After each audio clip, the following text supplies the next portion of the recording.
Hi friends, R4iലേക്ക് സ്വാഗതം. അപ്പോൾ ഇന്ന് നിഫ്റ്റിയുടെ F&O മാർക്കറ്റിലുള്ള എക്സ്പയറി ആയിരുന്നു. പ്രത്യേകിച്ച് ഇതൊരു മന്ത്ലി എക്സ്പയറി ആയതുകൊണ്ട് ഒരിക്കലും അത്ര ശാന്തമായിട്ട് മാർക്കറ്റ് കടന്നു പോകാറില്ല. ഇപ്പോൾ നിഫ്റ്റിയുടെ ഇന്നത്തെ ദിവസം ഉണ്ടായിട്ടുള്ള ആ ഒരു അപ്പ് ആൻഡ് ഡൗൺസ് പ്രധാനമായിട്ടും F&O വളറ്റിലിറ്റിയുമായി ബന്ധപ്പെട്ട് അതിനെ മാനേജ് ചെയ്യാൻ വേണ്ടി ക്യാഷ് മാർക്കറ്റിൽ നടന്നിട്ടുള്ള ഷോർട്ട് കവറിങ്ങും പൊസിഷൻ അഡ്ജസ്റ്റ്മെന്റും ഒക്കെയാണ് ഈ ഒരു വമ്പിച്ച വളറ്റിലിറ്റി ഉണ്ടാക്കിയത് എന്ന് മനസ്സിലാക്കാൻ കഴിയും. അപ്പോൾ ഇത്തരത്തിലുള്ള വളറ്റിലിറ്റി ഇങ്ങനെയുള്ള എക്സ്പയറി ഡേയിൽ സ്വാഭാവികമാണ്. ഇന്ന് 27,939 ഓപ്പൺ ചെയ്ത നിഫ്റ്റി 26,000 വീണ്ടും ക്രോസ് ചെയ്തു. അപ്പോൾ ഇത് ഈ മാസം രണ്ടാമത്തെ തവണയാണ് നിഫ്റ്റി ഇൻട്രാഡേയിൽ 26,000 എന്ന ലെവൽ ക്രോസ് ചെയ്യുന്നത്. പിന്നീട് ആ ഒരു റോളർ കോസ്റ്റർ റൈഡിൽ 25,810 വരെ താഴോട്ടേക്ക് വന്നു, വീണ്ടും ഉയർന്നു. അങ്ങനെ ഫൈനലി ഒരു 0.1% ഫ്ലാറ്റ് ക്ലോസിംഗ് ആണ് നമുക്ക് നിഫ്റ്റിയിൽ കാണാൻ കഴിഞ്ഞത്. അപ്പോൾ ബ്രോഡർ മാർക്കറ്റും ഓൾമോസ്റ്റ് ഒരു ഫ്ലാറ്റ് ആയിട്ടുള്ള ഒരു ക്ലോസിംഗ് ആണ് മൊത്തത്തിൽ നമുക്ക് കാണാൻ കഴിയുക. സെക്ടർ വൈസ് നോക്കുകയാണെങ്കിൽ മെറ്റൽ ഇൻഡെക്സും PSU ബാങ്ക് ഇൻഡെക്സും മാത്രമാണ് ഒരു ശക്തമായ ഒരു അപ്സൈഡ് മൂവ് ഇന്ന് ഉണ്ടാക്കിയത്. അത് ഏകദേശം 1% മുകളിലുള്ള ഒരു അപ്സൈഡ് ആയിരുന്നു. കഴിഞ്ഞ ദിവസങ്ങളിലൊക്കെ നടന്നുകൊണ്ടിരിക്കുന്ന ആ ഒരു റാലി ഇപ്പോഴും തുടരുന്നതായിട്ടാണ് നമുക്ക് കാണാൻ കഴിയുന്നത്. അപ്പോൾ മെറ്റൽ ഇൻഡെക്സിൽ ആക്ച്വലി ഇത് 4th കൺസിക്യൂട്ടീവ് ട്രേഡിംഗ് സെഷനിൽ പോസിറ്റീവിൽ ക്ലോസ് ചെയ്യുകയാണ്. ഇന്ന് ടാറ്റ സ്റ്റീലും അതുപോലെ JSW സ്റ്റീലുമാണ് നിഫ്റ്റി 50-ലെ ഹൈയസ്റ്റ് ഗെയിൻ നേടിയ 2 സ്റ്റോക്കുകൾ. അപ്പോൾ മെറ്റൽ ഇൻഡെക്സിലുള്ള 9 സ്റ്റോക്കുകൾ അഡ്വാൻസ് ചെയ്തപ്പോൾ 6 സ്റ്റോക്കുകൾ ഡിക്ലൈൻ ചെയ്തതായിട്ടും കാണാം. അപ്പോൾ മെറ്റൽ ഇൻഡെക്സിൻ്റെ റാലിയുടെ ഒരു പ്രത്യേകത, ഒരു ദിവസം അലൂമിനിയം സ്റ്റോക്കുകളാണെങ്കിൽ മറ്റൊരു ദിവസം കോപ്പർ സ്റ്റോക്കുകൾ, മറ്റൊരു ദിവസം സ്റ്റീൽ, ഇങ്ങനെ ഇത് മാറി മാറി ഉള്ള ഒരു റാലിയാണ് നടക്കുന്നത്. അപ്പോൾ ഇതിൻ്റെ ഒരു പ്രധാനപ്പെട്ട കാരണമായിട്ട് കാണുന്നത് ഗ്ലോബൽ മെറ്റൽ പ്രൈസ് കത്തിക്കയറുകയാണ്. ഇപ്പോൾ കോപ്പർ തന്നെ $10,600 പെർ ടൺ എന്ന റേറ്റിലാണ് ട്രേഡ് ചെയ്യുന്നത്. അലൂമിനിയം ആണെങ്കിൽ $2,850 പെർ ടണ്ണിലാണ് ട്രേഡ് ചെയ്യുന്നത്. ഇതുകൂടാതെ അയൺ ഓറും അതിന്റെ ഉയർന്ന പ്രൈസിൽ എത്തിക്കൊണ്ടിരിക്കുകയാണ്. ഇപ്പോൾ വീക്കായിട്ടുള്ള ഡോളറും അതുപോലെ ഗ്ലോബൽ സപ്ലൈയിലുണ്ടായ ഒരു കുറവുമാണ് ഈ ഒരു വില വർധനവിന് കാരണമായിട്ടുള്ളത്. ഇതുകൂടാതെ ഇന്ത്യൻ ഡൊമസ്റ്റിക് മാർക്കറ്റിൽ നോക്കുകയാണെങ്കിൽ അവിടെ ഡിമാൻഡ് വലിയ തോതിൽ വർദ്ധിച്ചുകൊണ്ടേയിരിക്കുകയാണ്.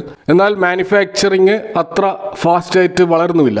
അപ്പോൾ അതുകൂടാതെ ഗവൺമെന്റ് ടൈം ടു ടൈം നടത്തിക്കൊണ്ടിരിക്കുന്ന ആന്റി ഡംപിംഗ് ഇൻവെസ്റ്റിഗേഷന്റെ ഭാഗമായിട്ടുള്ള ചില നിയന്ത്രണങ്ങൾ കൊണ്ട് തന്നെ ഫോറിൻ നിന്നുള്ള ഇമ്പോർട്ടും കുറഞ്ഞിട്ടുണ്ട്. ഇപ്പോൾ ചൈന, വിയറ്റ്നാം, ഇന്തോനേഷ്യ പോലെയുള്ള രാജ്യങ്ങളിൽ നിന്നുള്ള സ്റ്റീൽ ഇമ്പോർട്ടും കുറഞ്ഞിട്ടുണ്ട്. അപ്പോൾ അത് നമ്മളെ ഡൊമസ്റ്റിക് സ്റ്റീൽ കമ്പനികളെ പ്രൊട്ടക്ട് ചെയ്യാൻ വേണ്ടിയിട്ട് ചെയ്തിട്ടുള്ള മെഷേഴ്സാണ്. അതിൻ്റെയൊക്കെ ഒരു ആഫ്റ്റർ എഫക്റ്റ് ആണ് ഇപ്പോൾ നമ്മൾ കണ്ടുകൊണ്ടിരിക്കുന്നത്. ഇപ്പോൾ നിഫ്റ്റി മെറ്റൽ ഇൻഡെക്സ് ടെക്നിക്കലി നോക്കുകയാണെങ്കിലും വളരെ സ്ട്രോങ് ആയിട്ടുള്ള ഒരു ബുള്ളിഷ് പ്രൈസ് സ്ട്രക്ചറാണ് കാണാൻ കഴിയുക. ഫണ്ടമെന്റലി നോക്കുകയാണെങ്കിലും ടെക്നിക്കലി നോക്കുകയാണെങ്കിലും ഒരു മൊമെന്റം തുടരുന്ന രീതിയിലാണ് മെറ്റൽ ഇൻഡെക്സ് നമുക്ക് കാണാൻ കഴിയുന്നത്. മെറ്റലിനോടൊപ്പം റാലി നടക്കുന്ന മറ്റൊരു സെക്ടറാണ് PSU ബാങ്ക് സ്റ്റോക്കുകൾ. അപ്പോൾ ഇന്ന് PSU ബാങ്ക് ഇൻഡെക്സിലുള്ള 12 സ്റ്റോക്കുകളിൽ 12 സ്റ്റോക്കുകളും അഡ്വാൻസ് ചെയ്തിട്ട് കാണാം. അവിടെ ഇന്ത്യൻ ബാങ്കും മഹാരാഷ്ട്ര ബാങ്കൊക്കെയാണ് പ്രധാനമായിട്ട് PSU ബാങ്ക് ഇൻഡെക്സിനെ ഉയർത്തിയതെന്ന് കാണാം. അപ്പോൾ ഇത് തീർച്ചയായിട്ടും ഇപ്പോൾ വന്നിട്ടുള്ള ചില റിപ്പോർട്ടുകളാണ് ഈ ഒരു മുന്നേറ്റത്തിന് കാരണം. അപ്പോൾ ഗവൺമെന്റ് ബാങ്കുകളിൽ ഫോറിൻ ഡയറക്റ്റ് ഇൻവെസ്റ്റ്മെന്റ് അതിന്റെ 20% നിന്നും 49% ഉയർത്താൻ ഗവൺമെന്റ് ആലോചിക്കുന്നു എന്നുള്ള അൺഒഫീഷ്യൽ റിപ്പോർട്ടുകളാണ് ഈ ഒരു റാലിക്ക് കാരണം. അപ്പോൾ നിലവിൽ PSU ബാങ്കുകളിൽ 20% ആണെങ്കിൽ പ്രൈവറ്റ് ബാങ്കുകളിൽ 74% വരെ ഫോറിൻ ഇൻവെസ്റ്റ്മെന്റ് അനുവദിച്ചിരുന്നു. അപ്പോൾ PSU ബാങ്കിലും പ്രൈവറ്റ് ബാങ്കിലുമുള്ള ഫോറിൻ ഡയറക്റ്റ് ഇൻവെസ്റ്റ്മെന്റിന്റെ ആ ഒരു ഗ്യാപ്പ് വളരെയധികം കുറഞ്ഞു വരികയാണ്. ഇപ്പൊ നൊവാമ ആൾട്ടർനേറ്റീവ് ക്വാണ്ടിറ്റേറ്റീവ് റിസർച്ച് റിപ്പോർട്ടിന്റെ അടിസ്ഥാനത്തിൽ നമ്മൾ കാണാൻ കഴിയുന്നത് നിലവിൽ PSU ബാങ്കുകൾ ഏകദേശം 4.5% മുതൽ 12% വരെയുള്ള ഒരു ഹോൾഡിംഗ് ആണ് ഇന്ത്യൻ സ്റ്റേറ്റ് ഓൺഡ് ബാങ്കുകളിലുള്ളത്.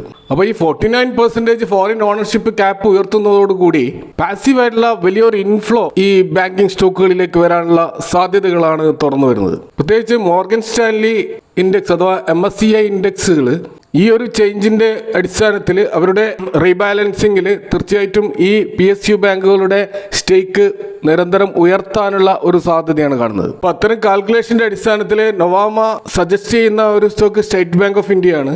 $2.2 ബില്യൺ ഒരു ഇൻഫ്ലോ, ഏകദേശം 1.63% വെയിറ്റേജ് ഇൻക്രീസും ഈ സ്റ്റോക്കിൽ ഉണ്ടാവുമെന്നാണ് നൊവാമ പ്രഡിക്റ്റ് ചെയ്യുന്നത്. അതുപോലെ തന്നെ bank of Baroda, Punjab national bank, Canara bank, union bank, ഈ 4 ബാങ്കുകളിലും ഏകദേശം $294 മില്യൺ മുതൽ $362 മില്യൺ വരെയുള്ള ഒരു ഇൻഫ്ലോ ഉണ്ടാകുമെന്നും നൊവാമ പ്രഡിക്റ്റ് ചെയ്യുന്നുണ്ട്. ഇത് കൂടാതെ ഇന്ത്യൻ ബാങ്കും ഒരു ഫ്രഷ് എൻട്രി ആയിട്ട് ഈ MSCI ഇൻഡെക്സിലേക്ക് വരും എന്നാണ് നൊവാമ പ്രവചിക്കുന്നത്. അപ്പം അങ്ങനെ വരുമ്പോൾ അത് $459 മില്യൺ ഒരു ഇൻഫ്ലോ ഇന്ത്യൻ ബാങ്ക് സ്റ്റോക്കിലും ഉണ്ടാകും. അങ്ങനെ മൊത്തത്തിൽ നമ്മൾ നോക്കുമ്പോൾ ഏകദേശം $4 ബില്യൺ ഒരു ഇൻഫ്ലോ ആണ് എസ്റ്റിമേറ്റ് ചെയ്യുന്നത്. അപ്പോൾ എങ്കിൽ പോലും ഈ ഒരു ന്യൂസ് ഏതെങ്കിലും ഗവൺമെന്റ് ബോഡീസ് ഇതുവരെ കൺഫേം ചെയ്തിട്ടില്ല. ഇത് തികച്ചും ഒരു സ്പെക്കുലേഷൻ ആണ്. ഇപ്പോൾ തീർച്ചയായിട്ടും 1-2 ക്വാർട്ടർ ചിലപ്പോൾ എടുത്തെന്ന് വരാം ഇതിന്റെ ഒരു ഫൈനലായിട്ടുള്ള ഒരു അനൗൺസ്മെന്റ് ഗവൺമെന്റിന്റെ ഭാഗത്തു നിന്ന് വരണമെങ്കിൽ.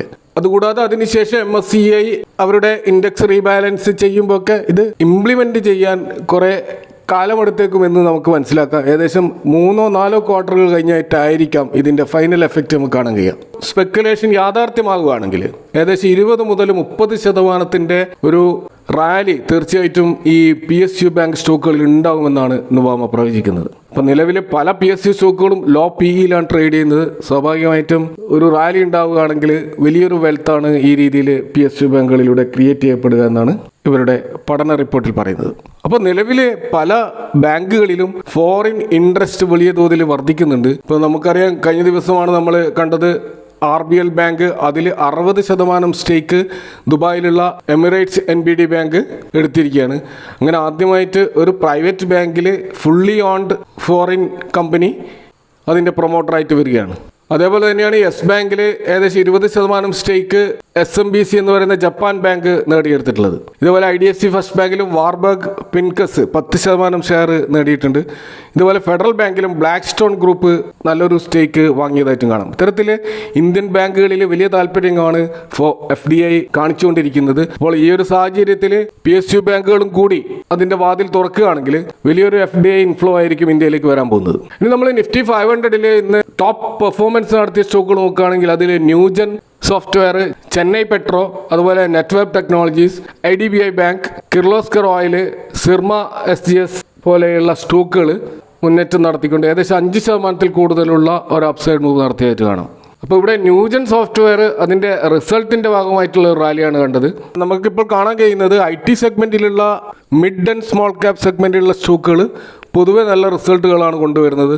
ഇപ്പോൾ കോഫോജ് കഴിഞ്ഞ ദിവസം നമ്മൾ നല്ല റിസൾട്ട് കണ്ടു. ഇതുപോലെ ന്യൂജൻ സോഫ്റ്റ്വെയർ ടെക്നോളജിയുടെ ഒരു ഇയർ ഓൺ ഇയർ സെയിൽസ് 11% വർദ്ധിച്ചിട്ടുള്ളത്. പ്രോഫിറ്റിലാണെങ്കിൽ ഇയർ ഓൺ ഇയറിൽ 16% വർധനവുമുണ്ട്. കൂടാതെ ക്വാർട്ടർ ഓൺ ക്വാർട്ടറിൽ വമ്പിച്ച ജമ്പ് കാണാം. 25% ജമ്പും ക്വാർട്ടർ ഓൺ ക്വാർട്ടർ പ്രോഫിറ്റിൽ 64% ജമ്പും ഈ സ്റ്റോക്കിൽ ഉണ്ടായിട്ടുണ്ട്. അപ്പോൾ ഇതുവരെ ഈ ന്യൂജൻ സോഫ്റ്റ്വെയറിന്റെ ടെക്നിക്കൽ ചാർട്ടുകൾ നോക്കിക്കഴിഞ്ഞാൽ അത് ടെക്നിക്കലി ഒരു ബിയറിഷ് ആയിട്ട് സൈഡ് വേസ് പോയിക്കൊണ്ടിരിക്കുകയായിരുന്നു.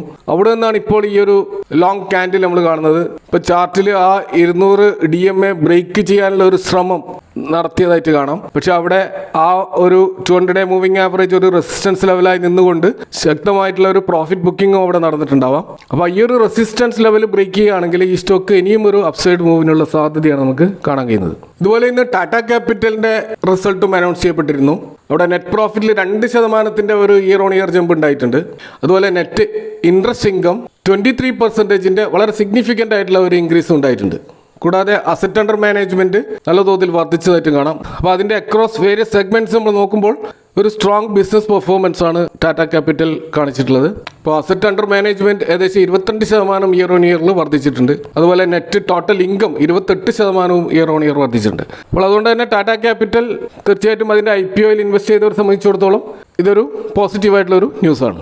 ഇനി നമ്മൾ പല IPO സ്റ്റോക്കുകളും അതിൻ്റെ ലിസ്റ്റിങ്ങിന് ശേഷം നമുക്കറിയാം അവിടെ ആങ്കർ ഇൻവെസ്റ്റേഴ്സും ഇൻസ്റ്റിറ്റ്യൂഷണൽ ഇൻവെസ്റ്റേഴ്സും ഇങ്ങനെ ബിഗ് ഇൻവെസ്റ്റേഴ്സിനൊക്കെ ഒരു ലോക്കിൻ പീരീഡ് ഉണ്ടാവും. അത് 1 മാസത്തെ ലോക്കിൻ പീരീഡ് ഉണ്ടാവാം, 3 months ഉണ്ടാവാം, അല്ലെങ്കിൽ 1.5 years ഉണ്ടാവും. അപ്പോൾ അത്തരത്തിലുള്ള ലോക്കിൻ പീരീഡ് അവസാനിക്കുന്ന ചില പ്രധാനപ്പെട്ട സ്റ്റോക്കുകൾ നമുക്ക് കാണാൻ കഴിയും. അത്തരത്തിലുള്ള 10 സ്റ്റോക്കുകൾ നോക്കുകയാണെങ്കിൽ അതിൻ്റെ ലോക്കിൻ പീരീഡ് ഇന്ന് അവസാനിക്കുമ്പോൾ 17,000 കോടി വർത്ത് ഷെയറുകളാണ് മാർക്കറ്റിലേക്ക് ഇറങ്ങാൻ പോവുക. അപ്പോൾ അതിൻ്റെ അർത്ഥം ഈ കംപ്ലീറ്റ് സ്റ്റോക്കുകൾ മാർക്കറ്റിൽ ഇറങ്ങുമെന്നല്ല, എന്നാൽ അതിലെ ആങ്കർ ഇൻവെസ്റ്റേഴ്സിന് വേണമെങ്കിൽ അത് മാർക്കറ്റിൽ സെല് ചെയ്യാം. അപ്പോൾ അത്തരത്തിൽ ചില കമ്പനികൾ നോക്കുകയാണെങ്കിൽ ഇപ്പോൾ സോളാർ വേൾഡ് എനർജി സൊല്യൂഷൻ്റെ ഏകദേശം 96 കോടി വാല്യൂ വരുന്ന ഷെയറുകളാണ് മാർക്കറ്റിൽ ഇറങ്ങാൻ പോകുന്നത്. അതുപോലെ ജാരോ ഇൻസ്റ്റിറ്റ്യൂട്ട് ഓഫ് ടെക്നോളജിയുടെ 53 കോടി വാല്യൂ ഉള്ള ഷെയറുകളാണ് ഇറങ്ങാൻ പോകുന്നത്. അപ്പോൾ ഇതൊക്കെ 1 month ലോക്കിംഗ് പീരീഡ് ഉള്ള ഷെയറുകളാണ്. അതുപോലെ ആനന്ദ് രതി ഷെയർസ് ആൻഡ് ബ്രോക്കേഴ്സിന്റെ 138 കോടിയുടെ ഷെയറുകളാണ് മാർക്കറ്റിൽ റിലീസ് ചെയ്യാൻ പോകുന്നത്. അതുപോലെ ശേഷസായി ടെക്നോളജീസിന്റെ 112 കോടിയുടെ ഷെയറുകൾ ഇപ്പോൾ ട്രേഡിംഗിൽ അവൈലബിൾ ആയിട്ട് വരാൻ സാധ്യതയുണ്ട്. അതുപോലെ ഗണേഷ് കൺസ്യൂമർ പ്രൊഡക്ട്സിന്റെ 96 കോടി വില മതിക്കുന്ന ഷെയറുകൾ മാർക്കറ്റിലേക്ക് ഇറങ്ങാനുള്ള സാധ്യതയുണ്ട്. അതുപോലെ അറ്റ്ലാന്റ ഇലക്ട്രിക്കൽസിന്റെ ഏകദേശം 3% 14 ലക്ഷം ഷെയറുകളാണ് മാർക്കറ്റിൽ ഇറങ്ങാൻ പോകുന്നത്. അതുപോലെ ബ്രിഗേഡ് ഹോട്ടൽ വെഞ്ചേഴ്സിന്റെ 1.8 കോടി ഷെയറുകൾ മാർക്കറ്റിലേക്ക് ഇറങ്ങുകയാണ്. അതുപോലെ ഇൻഡിക്യൂബ് സ്പേസസിന്റെ 147 കോടി വില മതിക്കുന്ന ഷെയറുകൾ മാർക്കറ്റിൽ ഇറങ്ങുകയാണ്. CNG ഇലക്ട്രോണിക്സിന്റെ 94 കോടിയുടെ ഷെയറുകളാണ് മാർക്കറ്റിൽ ഇറങ്ങുന്നത്. അതുപോലെ ഏറ്റവും അവസാനം വാരി എനർജി, ഇതിന്റെ 1.5 ഇയേഴ്സിന്റെ ലോക്കിൻ പീരീഡ് ഇന്ന് അവസാനിക്കുകയാണ്. അപ്പോൾ അവിടെ ഏകദേശം 4.5 കോടി ഷെയറുകൾ മാർക്കറ്റിൽ ഇറങ്ങും. അത് ഏകദേശം 16% ഔട്ട്സ്റ്റാൻഡിങ് ഈക്വിറ്റിയാണ് ട്രേഡിങ്ങിന് വരാൻ പോകുന്നത്. ഇതുകൂടാതെ ഈ മാസം മുതൽ ഫെബ്രുവരി 2026 വരെ ഏകദേശം 97ഓളം കമ്പനികളുടെ പല വിധത്തിലുള്ള pre listing share holder locking period അവസാനിക്കുന്നുണ്ട്. അപ്പോൾ ഇവിടെ നേരത്തെ സൂചിപ്പിച്ചതുപോലെ എല്ലാ ഷെയറുകളും മാർക്കറ്റിലേക്ക് വിൽപ്പനയ്ക്ക് വരണമെന്നില്ല. കാരണം ഇൻവെസ്റ്റേഴ്സിന് നല്ല കൺവിക്ഷനുള്ള സ്റ്റോക്കുകൾ അവർ വിൽക്കണമെന്നില്ല. പക്ഷേ അങ്ങനെ അല്ലാത്ത സ്റ്റോക്കുകൾ മാർക്കറ്റിലേക്ക് വരാനുള്ള സാധ്യതയുമുണ്ട്. ചിലപ്പോൾ പ്രോഫിറ്റ് ബുക്കിങ്ങിൻ്റെ ഭാഗമായിട്ട് നല്ല സ്റ്റോക്കുകൾ മാർക്കറ്റിലേക്ക് അതിൻ്റെ ഷെയറുകൾ വരാൻ സാധ്യതയുണ്ട്. അപ്പോൾ ഇതൊക്കെയാണ് ഇന്നത്തെ മാർക്കറ്റുമായി ബന്ധപ്പെട്ട് നിങ്ങളുമായിട്ട് ഷെയർ ചെയ്യാനുള്ളത്. ഈ വിഷയങ്ങളുമായി ബന്ധപ്പെട്ട് നിങ്ങളുടെ അഭിപ്രായങ്ങൾ കമൻറ്റുകൾ അറിയിക്കാം. Thanks for watching. See you next time with another video.